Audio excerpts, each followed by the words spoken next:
Breaking news.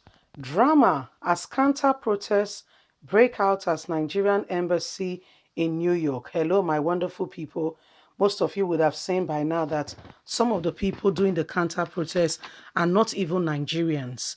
Okay, so what has happened is some government agencies has gone ahead to New York and has recruited people $50 an hour. Okay, you heard me, $50 an hour. And if you can stay 3 hours, you've made cheap $150 that day without going through any hustle, no stress. You sit down in one place and you have made a $50. So a lot of people have taken it, and even a man in a video said he doesn't even know what is happening. Somebody just came to him and said there's a job if he needs quick money. All he needs to do is carry a placard, stand in one place for about 3 hours, and he'll get paid $150. And he said, why not if not? So this is what is going on. And today in New York, when Buhari addressed the 76 Assembly of the National of the United Assembly Nations, we saw what has happened. Please don't forget to give us a thumbs up, subscribe if this is your first time. Let's get all the details. Breaking news. Drama as counter protests break out at Nigerian embassy in New York. Why one is organized by the Yoruba Nation and Biafra agitators, the other is held by a group supporting the federal government policies. According to a report by The Punch, there are counter protests ongoing at the headquarters of the United Nations as the President, Major General Muhammadu Buhari, addressed the UN National General Assembly. While one is organized by the Yoruba Nation and Biafra agitator, the other is head by a group supporting the federal government policies. The Yoruba Nation and Biafra agitators earlier resumed their protests at the headquarters of the United Nations before moving to the Union Embassy. The agitators, who held placards with various inscriptions, were chanting, UN, do something, do something. Your silence is killing us, and help Nigeria to save lives, among others. One of the protesters, identified as TG, said, we want to know what Nigeria is all about. UN needs to intervene to rescue the situation. People are dying. Genocide is being committed. Nobody's saying anything. Another protester, Omoba, said the protest is to show that people are being oppressed in Nigeria and we cannot be silent anymore. The UN needs to come with decisive factors and evidences to prove to us that they are concerned about the plight of Nigeria and the way forward. We cannot continue like this. This is for all that are oppressed, hunger, and on the streets of Nigeria, those who want to live a human lifestyle and are prevented from living a good life. On their part, the One Nation group held their placard protesting at the activities of President Muhammadu Buhari, preaching Nigerians' unity, particularly saying we have problem, but we are working at it. So here we go with two different group, one for Buhari, one against Buhari, as Buhari addressed the United Nations today.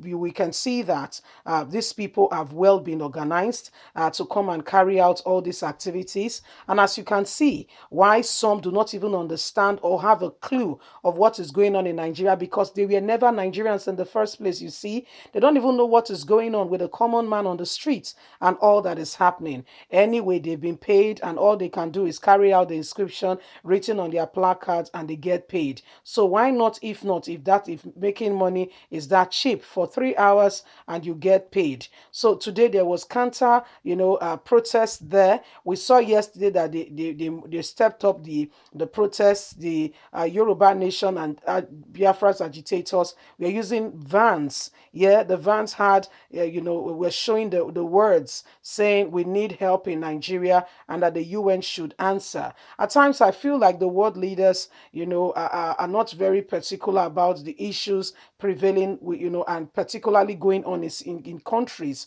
I feel like they can't be bothered that unless the situation truly really gets out of hands, meanwhile, many people would have died, a lot of water would have gone under the bridge, and that's when they will come and have meetings. You are also a human being, and we should make hay while sun shines. Yeah, and they said, a stitch in time says now. If you nip it at the ball, you'll be saving a lot of stress. You'll be sorting out the issue before it even goes out of hand. But currently speaking, with all the disposition and all that is happening, it shows that a lot of persons, I mean, from the international community, maybe they don't care, or they think the people are just making fabulous statements that do not really, are not a true reflection of what is on ground. Because one of the things they really need to consider and to really think about, Nigeria is not just a country today. Yes, and when we return to democracy in 1999, we've had the likes of Olusegun Obasanjo. Yes, there was no records of people saying they want to break out. We've had the likes of Umaru Musa Yar'Adua, who did a lot of good. For starters, if there's anything this man will be remembered by, remember that in his time, we saw that the Niger militant that were, destroying the pipeline and saying the federal government must answer them, he brought up solution. Whether it was him or it was his advisors that, suggested to him that this was the way forward, we saw that it made a lot of difference. Yes. And guess what? It's tied to his name. Goodluck Jonathan's time was predominantly surrendered with a lot of people who were stealing. We know that there were a lot of people who were stealing, but things were not as bad as they are. Oh no, the hardship is not as worse as it is. And so when you look at the whole thing, people are very worried because Nigeria today is no longer what you once thought it was.